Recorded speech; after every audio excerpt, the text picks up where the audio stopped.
और परेशान करेंगे, हम लोग बोलेंगे। सीबीआई को ही स्वप्न आते हैं कि घोटाला जो है हुआ। ये कोई संयोग नहीं है कि 4 गुना ईडी के केसेस बढ़ गए 2014 के बाद और 95% केसेस आपके सारे के सारे विपक्ष के खिलाफ है। नमस्कार, मैं हूं आपके साथ सैम परवीन और आप देख रहे हैं जनता की आवाज। दोस्तों, इन दिनों सीबीआई बहुत एक्टिव हो गई है और हो भी क्यों ना, अगले साल लोकसभा चुनाव जो होने वाले हैं। अब चुनाव से पहले देश में CBI, income tax department, ED, इन सारी सरकारी एजेंसियों ने भ्रष्टाचारियों का सफाया करने के लिए कमर कस ली है। हमारी मोदी सरकार और ये एजेंसियां मिलकर भ्रष्टाचारियों को चुन चुन कर निकालेगी। अब देखिए ना, कुछ दिनों पहले सीबीआई के जाल में मनीष सिसोदिया फंसे थे और अब बारी है बिहार के पूर्व मुख्यमंत्री लालू यादव की पत्नी राबड़ी देवी की। दोस्तों, बिहार के पूर्व सीएम और राष्ट्रीय जनता दल की नेता राबड़ी देवी के घर पर सीबीआई की टीम छापेमारी कर रही है।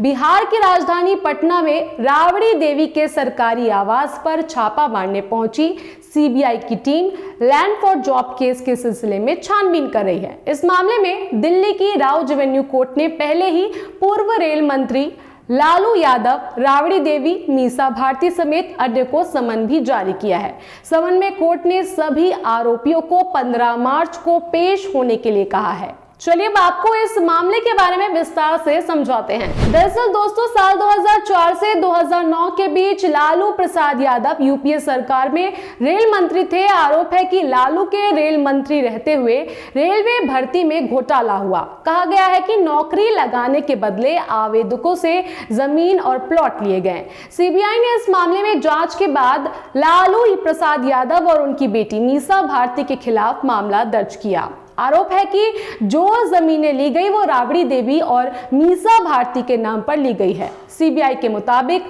लोगों को पहले रेलवे में ग्रुप डी के पदों पर सब्स्टिट्यूट के तौर पर भर्ती किया गया और जब उनके परिवार ने जमीन का सौदा किया तब उन्हें रेगुलर कर लिया गया। सीबीआई ने यह भी पाया कि जोनल रेलवे में सब्स्टिट्यूट की भर्ती का कोई विज्ञापन या पब्लिक नोटिस जारी नहीं किया गया था, लेकिन जिन परिवारों ने यादव परिवार को अपनी जमीन दी उनके सदस्यों को रेलवे में मुंबई, जबलपुर, कोलकाता, जयपुर और हाजीपुर में नौकरी लगा दी गई। कुल मिलाकर लालू यादव एंड फैमिली ने कथित तौर पर 7 उम्मीदवारों को जमीन के बदले नौकरी दी थी और इनमें से 5 जमीनों की बिक्री हुई थी, जबकि 2 गिफ्ट के तौर पर दे दी गई थी।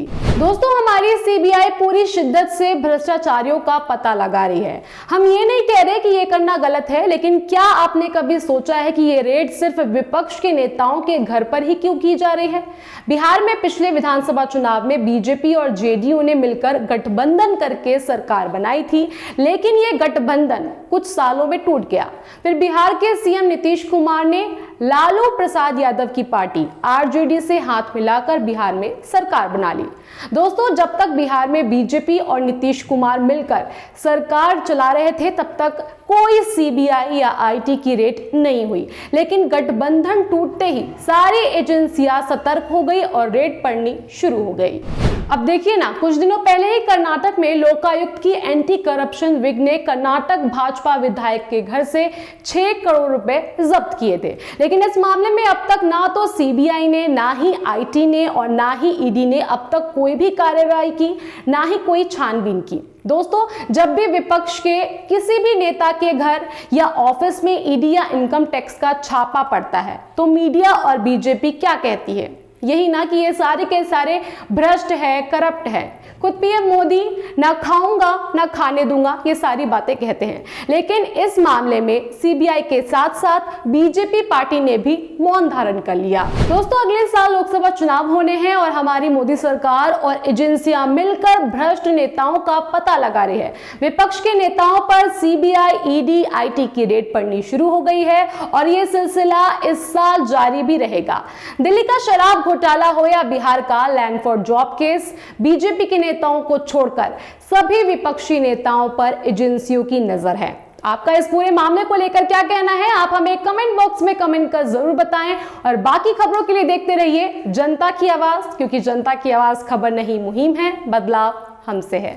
जनता की आवाज YouTube चैनल को सब्सक्राइब करें, साथ ही बेल आइकन जरूर दबाएं।